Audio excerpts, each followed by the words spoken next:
आदिम तीर्थंकर प्रभु आदिनाथ मुनिनाथ, आदि व्याधि अघमघ मिटे तुम पद में मम मात। चरण शरण है आपके तारण तरण जिहाज, भवदधि तट तट ले चलो करुणा कर जिन्हें राम। बोलिए 52 गजा के बड़े बाबा आदिम तीर्थंकर आदिनाथ भगवान की, परम उपकारी संत श्रोमणी आचार्य गुरुवर विद्यासागर जी महामुनिराज की, परम पूज्य मुनि श्री 108 दुर्लभ सागर जी महाराज की 48 दिवसीय भट्टामर महामंडल विधान की। प्रतिदिन हम सब मिलकर भट्टामर की आराधना संपन्न कर रहे हैं। रोज नए नए स्थानों से नए नए लोग आते हैं, भट्टामर कर कर चले जाते हैं। लेकिन यह भट्टामर देश के किसी भी कोने में हो, देश तो छोड़ो विदेश के किसी भी कोने में हो, लाभ तो वही देगा जितने भावों से आप भरकर उसे पढ़ेंगे, सुनेंगे और करेंगे। जैसे मलेरिया की टैबलेट कुनेन की जो गोली होती है, वो जो भी खाएगा उसका मलेरिया दूर होता है नहीं होता? कोई भी खाए। अब वो ये भेदभाव थोड़ी है, ये संप्रदायातीत है। संप्रदाय से भी ऊपर उठकर ये पाठ हो चुका है, स्त्रोत हो चुका है। हर वर्ग इसे मानता है। श्वेतांबरों में कल मैंने बताया था 44 छंद है, तो दिगंबरों में 48, बस यही है। तो यहाँ पर हम लोग भट्टामर का पाठ बड़े भावना से भरकर करेंगे, तभी उसका लाभ मिलेगा। और वह चाहे गांव का आदमी हो, चाहे शहर का आदमी हो, चाहे वह संसारी प्राणी हो और चाहे वह सन्यासी हो। सन्यासी होगा तो भी उसको उतना ही लाभ मिलेगा। इस प्रकार से भक्ति के माध्यम से किस प्रकार से आचार्य मानतुंड आचार्य ने अपनी उन बेड़ियों को तोड़ डाला। लेकिन ये तब होगा जब भाव विशुद्धि से भरकर हम भक्ति करें। आज के व्यक्तित्व की तो यह स्थिति है, उससे तो सूतली भी नहीं टूटती, बेड़ियां तो बहुत दूर की बात है। तो इसलिए आपको उतनी विशुद्धि की आवश्यकता है। तो कुछ कल मेरे से प्रश्न किया कि महाराज जी, भक्ति के माध्यम से या स्तोत्र पाठ के माध्यम से बेड़ियां कैसे टूट जाएगी? बेड़ियां कैसे टूट जाएगी? तो ये प्रश्न यदि आज के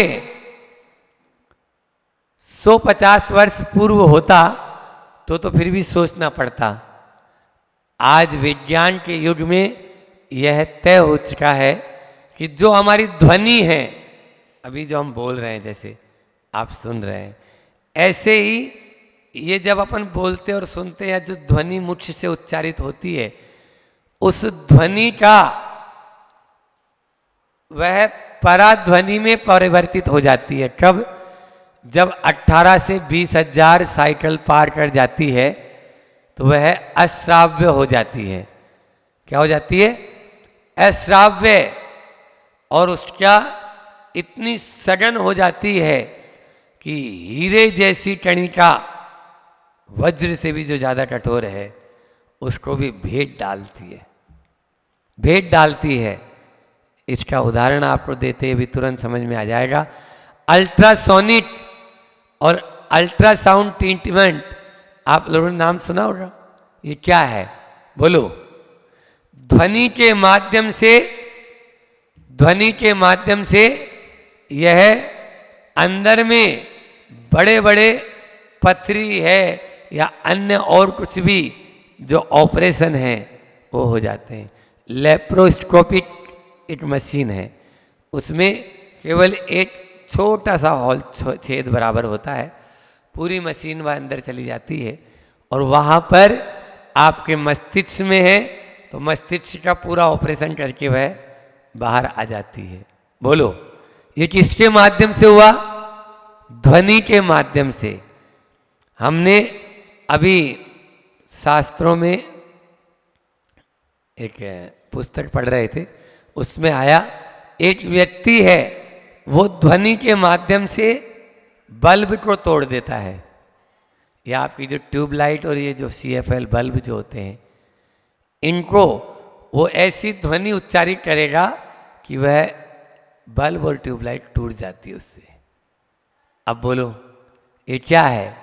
तो जब ये ध्वनि के माध्यम से आपके इतने बड़े बड़े ट्रीटमेंट हो रहे हैं, इतने बड़े बड़े चमत्कार जिसको आप बोलते हो रहा है, तो क्या मंत्र के प्रभाव से बेड़ियां नहीं टूट सकती? बोलो बेड़ियां टूट सकती है और टूटी ये आचार्य, बल्कि कर्म की शक्ति को भी हम नष्ट करने की क्षमता रखते हैं। यंत्र मंत्र और तंत्र, तो ये आज यंत्र के माध्यम से हो रहा है, पहले मंत्र के माध्यम से होता था। आप लोग मंत्र को भूल चुके हो और यंत्र की दुनिया में प्रवेश कर चुके हो। आज हर काम में आपको यंत्र नजर आता है, पहले हर काम में मंत्र नजर आता था। वो भगवान का मंत्र, वह भगवान की जाप, वह भगवान की यानी माला, वह भगवान का ध्यान, इसके माध्यम से बड़े से बड़े रोगों को भी वह क्षण भर में दूर कर देता था, क्षण भर में दूर कर देता था।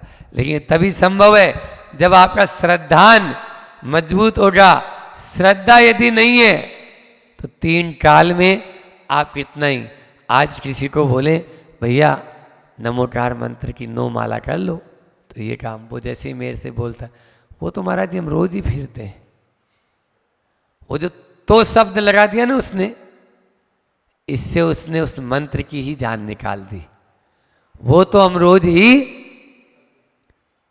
अभी तो आपने तो क्यों लगाया? महाराज जी वो हम फेरते हैं, ऐसा भी यदि वो बोलता तो उसकी उस मंत्र के प्रति श्रद्धा रहती। तो है, किंतु है, परंतु है, बट है, लेकिन है, ये सब अभिशाप समझता हूं मैं, ये सब अभिशाप है और इससे आपको बचना है।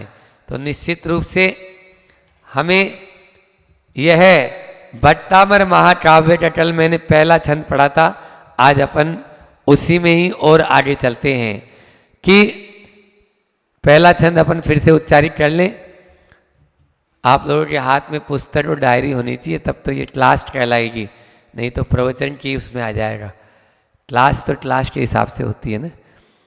भट्टामर प्रणत मौलिमणि प्रभाणा वितानम सम्यक प्रणम्य जिन पादयुगम युगादा वालम वनम भव जले पतिताम जनानाम।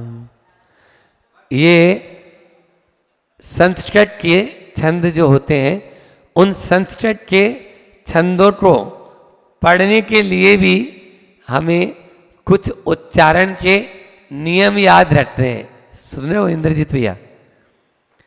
संस्कृत के कुछ नियम हैं, मैंने अभी उस सिद्ध चक्र विधान में तो बताया था, लेकिन आज नए लोग हैं तो फिर से बताता हूं कि अनुस्वार, विसर्ग, संयुक्त अक्षर, ये 3 चीज ध्यान में रख लें तो आपका उच्चारण बहुत अच्छा हो सकता है। क्या क्या बोला मैंने? अनुस्वार यानी ऊपर वाली बिंदी, विसर्ग यानी आगे वाली 2 बिंदी, और उसके बाद में संयुक्त अक्षर यदि है, इनका ध्यान, कोई भी आगे जैसे प्रमाण तो ये संयुक्त अक्षर है, ज्ञान ये संयुक्त अक्षर है, ठीक है ना। तो अब सम्यक दर्शन ज्ञान चारित्राणि, तो न पे अपन जोर दे देते हैं, ट्रेस कर देते हैं, उच्चारण उसका बहुत अच्छे से हो जाएगा। इस प्रकार से यह संयुक्त अक्षर के ऊपर ध्यान दे रहे। यहाँ पर भी बट्टा मर, तो र जो है उसके आगे क्या आ रहा है, देखो क्या आया, प्रणत। तो ये प्रणत, ये प्र शब्द जो है क्या है, संयुक्त अक्षर है। बट्टा मर प्रणत, ऐसा बोलेंगे तो उच्चारण सही कहलाएगा, और बट्टा मर बोलेंगे तो वो रस हो जाएगा।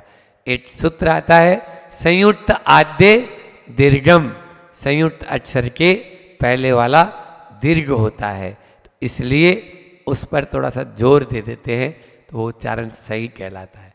इसलिए दूसरा एक और बात बता दूं, आप ह्रस्व को ह्रस्व पढ़ें और दीर्घ को दीर्घ पढ़ेंगे तो उच्चारण और अच्छे से होगा। कल इसका अर्थ भी मैंने बताया था कि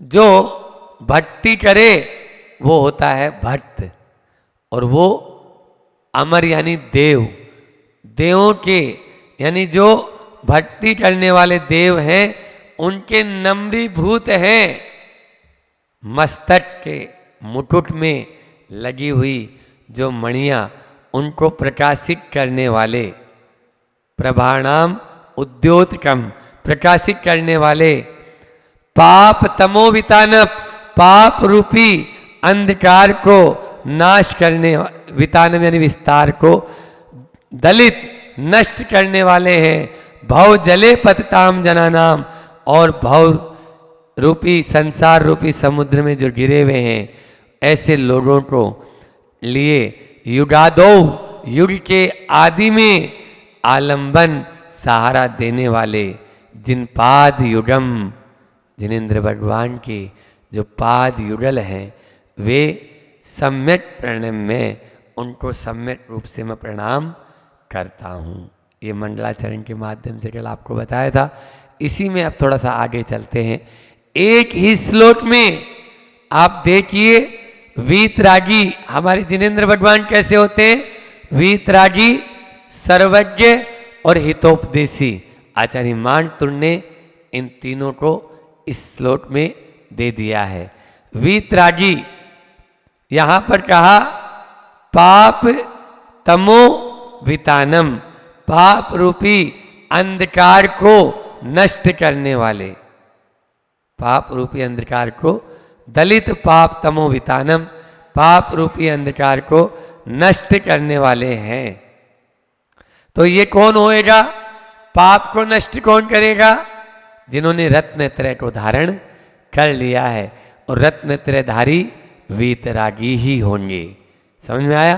तो वीतराग को जिन्होंने अंगीकार कर लिया, जो राग द्वेष से रहित हो गए, वही पाप से बच सकता है, अन्यथा पाप का बंध तो चलता ही रहता है। इसलिए वीतरागी है हमारे प्रभु। फिर दूसरा सर्वज्ञ, सर्वज्ञ के लिए इन्होंने दिया प्रभाणाम उद्योतकम, मतलब प्रकाशित करने वाले हैं, काय को, मणियों की, मणि प्रभाणाम उद्योतकम। समझ में आ रहा है। तो प्रकाशमान कौन करेगा, प्रकाश जो है वो ज्ञान का प्रतीक है, और ज्ञान जिनके पास में जो केवल ज्ञान को प्राप्त कर चुके हैं वो ही ऐसा प्रकाश दे सकते हैं, जगत को उजाला दे सकते हैं। इसलिए वे सर्वज्ञ हैं। क्या है, सर्वज्ञ हैं। जो केवल ज्ञानी है वो ही सर्वज्ञ है। और तीसरा मैंने दिया हितोपदेशी, तीसरा हितोपदेशी। तो युगादौ आप इस शब्द से ले लीजिए, हितोपदेशी। युग के आदि में कौन हुए, आदिनाथ भगवान। कौन हुए, बोलो, आदिनाथ भगवान हुए। युगादो, युग के आदि में आदिनाथ भगवान हुए। उन आदिनाथ भगवान ने सठ कर्म का उपदेश दिया, हितोपदेश दिया। उन्होंने केवल ज्ञान की प्राप्ति कर हितोपदेश दिया, हित का उपदेश दिया। यही हितोपदेशी हमारे जिनेन्द्र भगवान होते हैं। जो हित मित और प्रिय वचन कहे वही हितोपदेशी कहलाते हैं। इस प्रकार से वे वीतरागी भी हैं और सर्वज्ञ भी हैं और हितोपदेशी हैं। इस पहले छंद में और 4 विशेषताएं आज चीज़ों में बताना चाह रहा हूँ। इसी छंद में, पहले छंद में ही आज ये पहला छंद अपन को पूर्ण करना है, फिर कल से अपन दूसरा छंद ले लेंगे। कि पहला छंद में 4 विशेषताएं हैं। सबसे पहला, मणि प्रभाणाम उद्योतकम। उद्योत का मतलब अभी मैंने बताया प्रकाश करने वाला, प्रकाशित करने वाले। तो सबसे पहले तो वो जिनेंद्र भगवान कैसे हैं? प्रकाशक हैं। क्या है? प्रकाशक हैं। और दूसरा है तमोवितानम, तम का, अंधकार का नाश करने वाले, ज्ञान का प्रकाश करने वाले हैं, इसलिए वो प्रकाशक हैं। और अज्ञान का नाश करने वाले हैं, इसलिए वो विनाशक हैं। अज्ञान का नाश करने वाले हैं, इसलिए वो विनाशक हैं। और भव जले पतताम जनानाम, जो संसार सागर में डूब रहे हैं उनको तारने वाले हैं, इसलिए तीसरा गुण है उनका प्रस्तारक। पहला मैंने बताया प्रकाशक, दूसरा विनाशक, तीसरा प्रस्तारक और चौथा जिनेंद्र भगवान का गुण यहां पे बताया गया है वो है प्रभावक। क्योंकि जिनके वीतरागता को देखकर जो सौधर्म इंद्र है वो भी अपने पूरे परिकर के साथ में उनके चरणों में अपने मुकुट को चढ़ा रहा है, अपने मस्तक को नवा रहा है। तो ऐसे वीतराग के चरणों में जब स्वर्ग के देवता भी नमस्कार करने को लालायित रहते हैं, उत्कंठित रहते हैं, तो निश्चित रूप से वो प्रभावक तो हैं, प्रभावक तो हैं, इसलिए उनको कहा गया चौथा गुण है उनका प्रभावक। तो पहला है ज्ञान का नाश करने वाले होने से वे प्रकाशक हैं, अज्ञान का विनाश करने वाले होने से वे विनाशक हैं, भाव से ताड़ने वाले होने से वो प्रस्तारक हैं। और इस उनको देखकर हर कोई प्रभावित हो जाता है, इसलिए वो प्रभावक है। इन 4 गुणों को हम याद रखेंगे तो अपने आप को आगे बढ़ा पाएंगे। आज तक अपन केवल उसका शाब्दिक अर्थ जानते हैं। भट्टामर तो आप हमेशा पढ़ते हो, लेकिन जो भट्टामर का जो गूढ़ अर्थ है उसके अंदर में वो उदाहरण के द्वारा आचार्य मानतुन कहना क्या चाहते हैं उसे भी हम समझेंगे तो अपनी आत्मा के निकट आ जाएंगे। बंधुओं, जिनेंद्र भगवान की भक्ति करने से कर्म नष्ट होते हैं। जिनेंद्र भगवान की भक्ति करने से कर्म नष्ट होते हैं, लेकिन ये कर्म नष्ट होते हैं कैसे? मैं आपसे प्रश्न पूछ रहा हूं, बोलो अंजड़ वाली दीदी बताइए। भगवान की भक्ति से कर्म नष्ट होते हैं, लेकिन कैसे? तो हाँ, कर्म का बंध कैसे होता है पहले इसको अपन देखें, उसका अपोजिट चले जाओ।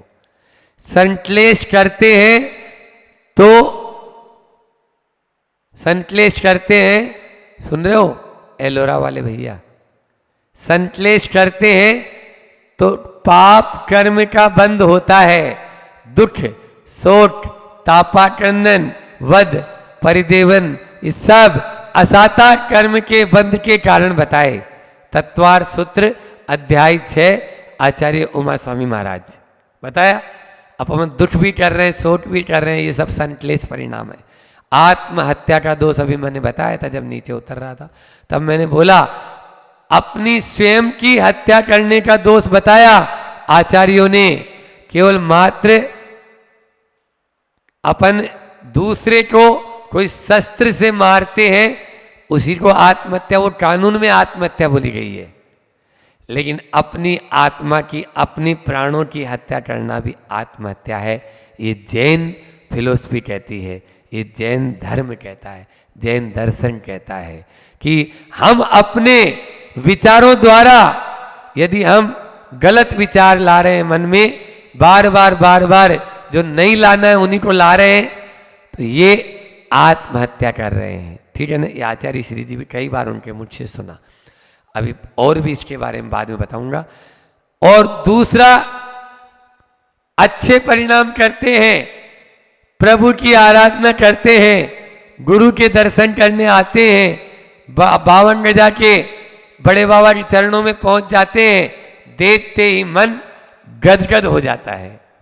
इसके माध्यम से हमारे भीतर के जो हार्मोन्स हैं, उन हार्मोन्स में जो स्राव होता है, जिनको बोलते हैं अल्फा तरंगे।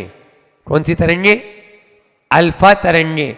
वो अल्फा तरंगे उत्पन्न होती है और हमारे ग्लैंड्स के माध्यम से, ग्रंथियों के माध्यम से जो हार्मोन्स स्रावित होते हैं, रसायन में परिवर्तन आता है और रसायन परिवर्तन आते ही हमारे मन की भावधारा बदलती है, विशुद्धि में परिवर्तित हो जाती है और वही विशुद्धि कर्म काटने में सक्षम होती है। इसलिए हमारे जो रसायनों में जो परिवर्तन लाना है, तो वो भक्ति के माध्यम से, स्तोत्र पाठ के माध्यम से, मंत्र जाप के माध्यम से होता है। इसी के माध्यम से हम आगे बढ़ सकते हैं। आप लोग भी उसमें आगे बढ़े, तभी हम अपने आप को ऊपर उठा सकते हैं। मानतुर आचार्य ने तो अपने ताले तोड़ लिए, लेकिन हम उतना उत्कृष्ट भक्ति नहीं कर सकते। लेकिन जिस स्टेज तक आज वर्तमान में पहुंच सकते हैं, वहां तक तो पहुंचे, इतना ही रखते हैं। समय भी अपना आगे बढ़ रहा है। बोली अहिंसा परमो धर्म की, आचार्य गुरु और विद्यासागर जी महामुनिराज की। अगर आप आत्मा को तक पहुंचना है, तो जो अपनी आत्मा तक पहुंचने के लिए अपनी कल्पनाओं को गौण करना पड़ेगा। कल्पना की अल्पता ही मोक्ष मार्ग को तेजस्वी और ओजस्वी बनाती है। जो हमारी कल्पना है ना, उन कल्पना की अल्पता, मतलब हम जितने जितने कल्पनाओं को कम करते चले जाएंगे, ये मान के चलना, उतना ज़्यादा हमारा मोक्ष मार्ग तेजस्वी और ओजस्वी बन जाए। सबको मोक्ष मार्ग पे बढ़ना है, बस तो एक ही काम करते चलो, अपनी कल्पनाओं को अल्प बनाते चलो। जिन्होंने अपनी कल्पनाओं को अल्पता की ओर धकेल दिया, ये मान के चलना, वो जब एक बात ध्यान रखना, जब कल्पना साकार रूप नहीं लेती है ना, तो क्या होती है मालूम है? किलकिल होती है। निश्चित मान के चलना, कल्पनाएं जब साकार रूप नहीं लेती है, तभी किलकिल होती है। अगर आप किलकिल से बचना चाहते हो, तो कल्पनाओं को एक तरफ रख दो, कल्पनाओं को आप एक ठंडे बस्ते में रख दो, तो किलकिल होगी ही नहीं। क्योंकि निश्चित बात है, जब वो कल्पनाएं होती नहीं हैं, तो वो जब आपने जो सोचा है वो होता नहीं है, जो आपकी इच्छाएं जब वो पूरी होती नहीं है, तो फिर किलकिल तो होगी। और उस किलकिल से, किलकिल मतलब समझ रहे ना क्या? वाद विवाद, झगड़ा। अगर उस वाद विवाद और झगड़े से बचना है, तो कल्पनाओं को साकार रूप लेने के भाव अपने मन में नहीं आने दो, तो बहुत अच्छी बात है। जब कल्पना साकार रूप नहीं लेती, तो किलकिल तो निश्चित होती है। ये समय सार का सार है, यही तो समय सार में कहा है, न शुभ कल्पना करो ना अशुभ कल्पना करो। ये भूमिका, हालांकि मैं तो ये कहता हूँ ये मुनि राजों की भूमिका है, परंतु ये तो श्रावक में नहीं घटती है। पर श्रावक में ये तो घट सकती है ना कि हमेशा वो शुभ की कल्पना करे, अशुभ की ओर ना जाए।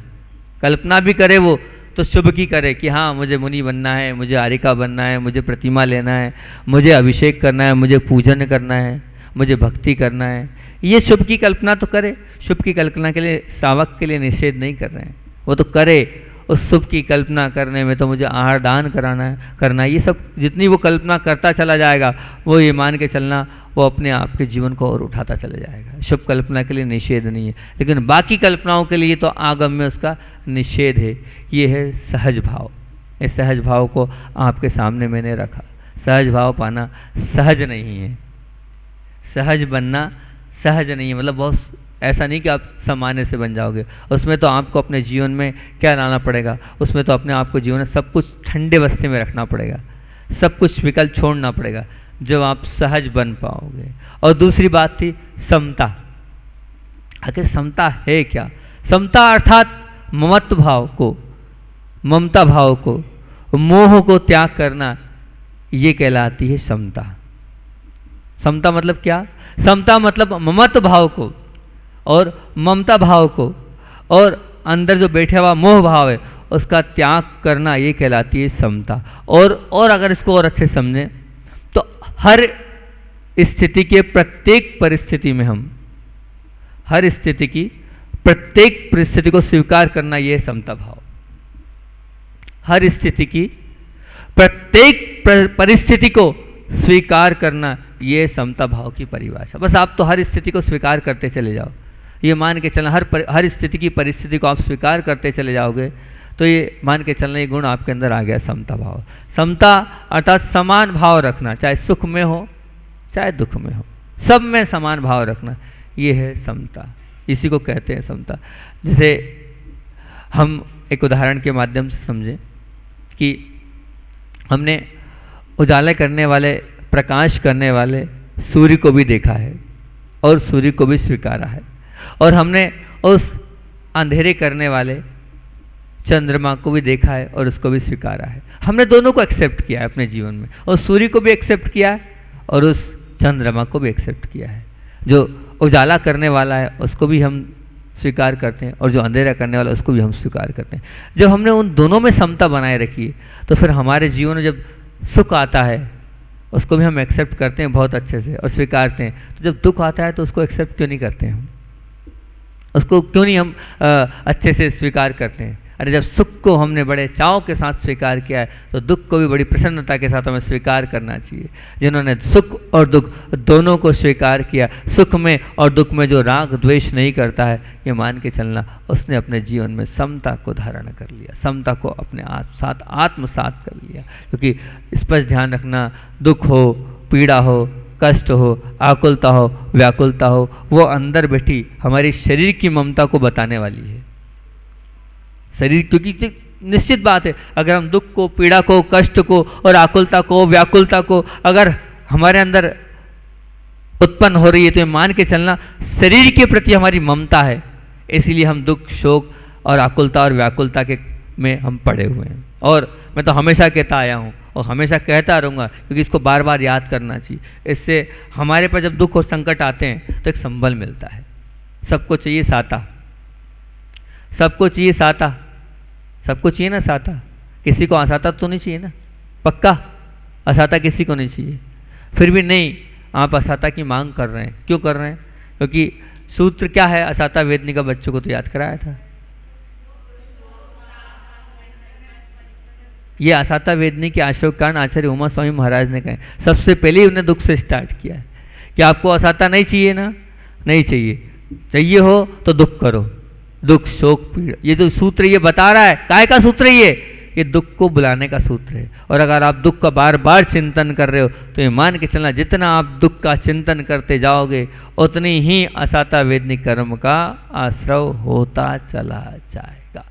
इफेक्ट है। आचार्य उमा स्वामी को तो आप मानते ही हो, उन्होंने लिखा है यहाँ, उन्होंने बताया है, उपदेश दिया है कि असाता वेदनी का प्रमुख कारण क्या, दुख, शोक, तापा कंदन वत परिदेवनान्यत पूर्वस्थानाने शतवेद्य से असाता वेदनी के, उसमें पहले ही दुख दे दिया उन्होंने, शुरुआत ही दुख से करिए। तो आप जितना दुख को याद करोगे, कष्ट को याद करोगे, ये मान के चलना वो आपकी समता जो है वो बरकरार नहीं हो रही, समता आपकी जा रही है। और जहाँ समता जा रही है वहाँ कर्मों का बंध होता चला जा रहा है। समता का यही तो उपदेश दे रहा है कि सहन करो, इसी से अब इसी को अपने जहन में उतार लो। समता का क्या कह रहा है? वो यही तो कह रहा है, सहन करो। जितना आप सहन करते चले जाओगे उतना ही ये मान के चलना आप ऊंचे उठते चलो। अपने जहन में उतार लो इस समता के से हमें क्या कहना है, सहन करना है। सहन करते चले जाओगे तो बहुत अच्छी बात है। अंतिम अपना बिंदु है सरलता। सरलता के लिए बहुत अच्छी एक उदाहरण आपके बीच में रखता हूँ, जो शायद आप लोगों के बीच का है तो बहुत अच्छे समझ में भी आ जाएगा। पानी को तो सबने देखा है, बताओ देखा है ना पानी को सबने? पानी को देखा है। पानी कितना सरल होता है, वो इतना सरल होता है, जिस भी बर्तन में आप पानी को डालो वो चला जाता है। चाहे गिलास में डालो, कटोरी में डालो, हंडे में डालो, जग में डालो, सब में चला जाता है। बस जैसे वो पानी का स्वभाव है ना कि वो चाहे जहाँ चला जाता है बड़े सरल उसका स्वभाव है, वैसा आप अपने स्वभाव को बना लो कि चाहे जैसी परिस्थिति हो हर जगह हम ढल जाएं। इतनी सरलता अगर हमारे जीवन में आ गई, पानी की तरह सरल बन जाओगे तो जीवन के हर मोड़ को बेजोड़ कर सकते हो आप। पानी की तरह अगर आप सहज बन जाओगे, सरल बन जाओगे तो हर मोड़ को बेजोड़ कर सकते हो। लेकिन जब कर पाओगे जब आप पानी की तरह सरल बनोगे, सरल होंगे तभी वो पानी की तरह आप तरल हो पाओगे। सरल होगे तभी आप पानी की तरह तरल हो पाओगे, और तरल होगे तभी आप सबको अपने जीवन में उतार पाओगे। आप सरल बनो, सरलता से ही सबको आप जीत सकते हो, सबको आप प्राप्त कर सकते हो। एक और उदाहरण आपके बीच में रख रहा हूँ। सांप को तो सबने देखा है ना सांप को। सांप बिल में जो घुसता है ना तो कैसे घुसता है, वो जब सीधा होता है ना और जब सरल होता है तभी वो घुस पाएगा, नहीं तो सांप सामान्य से अगर आड़ा तिरछा रहेगा तो बिल में नहीं घुस पाएगा। तो ऐसे ही अगर आप भी चाहते हो कि सबके हृदय में अगर आप घुसना चाहते हो तो आपको सबके हृदय में घुसने के लिए आपको सरल बनना पड़ेगा। जब आप सबके हृदय में घुस पाओगे, सांप टेढ़ा मेढ़ा होकर कभी नहीं घुस पाएगा। इसलिए आप भी अगर चाहो कि नहीं हमें भी सरल बनना है तो सरल बनने के लिए आपको क्या करना पड़ेगा, आपको यही करना पड़ेगा, क्या करना पड़ेगा, सीधे होना पड़ेगा। सरल बन जाओ, छोटे से लेकर बड़े तक आपकी सरलता की विशालता का आदर्श सबके समक्ष प्रस्तुत करे, ऐसे बन जाओ आप। तो ये छोटे से लेकर बड़े तक सब आपकी सरलता को सबके बीच में प्रस्तुत करें कि वास्तविकता में ये बहुत सरल व्यक्तित्व है, बहुत अच्छे व्यक्तित्व हैं। इनकी सरलता और सहजता इतनी है कि सबका ध्यान रखते हैं, अपना ध्यान नहीं रखते हैं लेकिन सबका ध्यान रखते हैं। एक बहुत अच्छी बात ये है आपके बीच की बात, विषय सरल हो, आपका अगर विषय सरल हो तो जल्दी याद हो जाता है आपको। बच्चे लोग बैठे हैं यहाँ पढ़ने लिखने वाले, विषय सरल हो तो बहुत जल्दी याद हो जाता है, बहुत ही जल्दी याद होता है। कार्य अगर सरल हो तो बिना तकलीफ के वो हो जाता है। अगर कोई कार्य है और अगर वो सरल होगा तो आप बिना कष्ट के बिना तकलीफ के उस कार्य को सहज भाव से कर लेते हो, बहुत सरलता से कर लेते हो। रास्ते पर चलना अगर सरल हो तो मंजिल बहुत जल्दी आ जाती है। अगर मान लो वो पहाड़ी नहीं हो, वो चढ़ाव नहीं हो, और रास्ता अगर सरल हो और कांटे वाला नहीं हो और पत्थर वाला नहीं हो, सरल रास्ता है तो मंजिल जल्दी आ जाती है। कमाना सरल है, क्या कमाना सरल हो तो जीवन भी सरल हो जाता है। कमाना मतलब पैसा, पैसा अगर कमाना सरल हो जाता है तो जीवन भी क्या हो जाता है, सरल हो जाता है। व्यक्ति सरल हो वह हृदय को, मतलब जो अगर व्यक्ति सरल होता है तो वह हृदय में सरलता से बैठ जाता है। अगर मान लो कोई व्यक्ति सरल है, हमारे बल्लू भैया सरल है तो हमारे हृदय में बहुत जल्दी बैठ गए। तो व्यक्ति सरल हो तो वो व्यक्ति जो है हृदय में बहुत सरलता से बैठ जाता है। जैसे विषय सरल हो तो जल्दी याद हो जाता है, वह कार्य सरल हो तो बहुत जल्दी बहुत सरलता बिना तकलीफ के हम कर लेते हैं। रास्ता सरल हो तो मंजिल पर बहुत जल्दी पहुंच जाते हैं। कमाना सरल हो तो जीना भी बहुत सरल लगता है। व्यक्ति सरल हो तो वह हृदय में बहुत सरलता से उतर जाता है। इसीलिए जब सरलता ही हर कार्य की सफलता का कारण है, जब सरलता ही हर कार्य की सफलता का कारण, तो हमारे अंदर सरलता क्यों नहीं है आ रही? ये एक बहुत महत्वपूर्ण और एक बहुत अहम प्रश्न है। अपने आप से पूछो, चिंतन करो, पूछो अपने आप से कि सरलता से जब सब मिल रहा है तो हमारे अंदर वो सरलता क्यों नहीं है?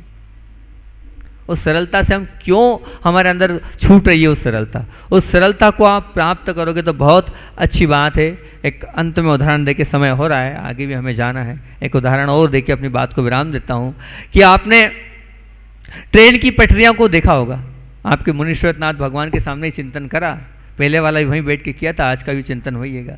तो वो रेल की पटरी देखी होगी, रेल की पटरी सीधी थी और सरल थी तो वो रेल यहाँ से आप बम्बई पहुँचा दो तो चले जाएगी। अगर थोड़ी बहुत भी वो रेल की पटरी आड़ी तिरछी हुई तो जा सकती है क्या?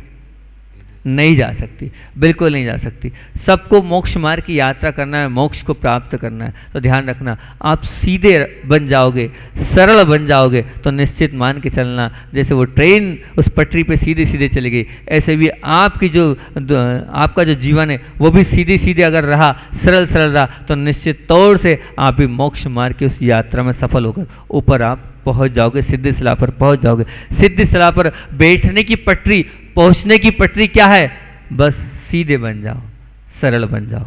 जहाँ आपके जीवन में सीधापन आ गया, सरलपन आ गया, तो ये मान के चलना आप बिल्कुल पहुंच जाओगे। आप सब सीधे बनो, सरल बनो, इन्हीं भावनाओं के साथ। बोलिए आचार्य भगवान विद्यासागर जी महामुनि राज की।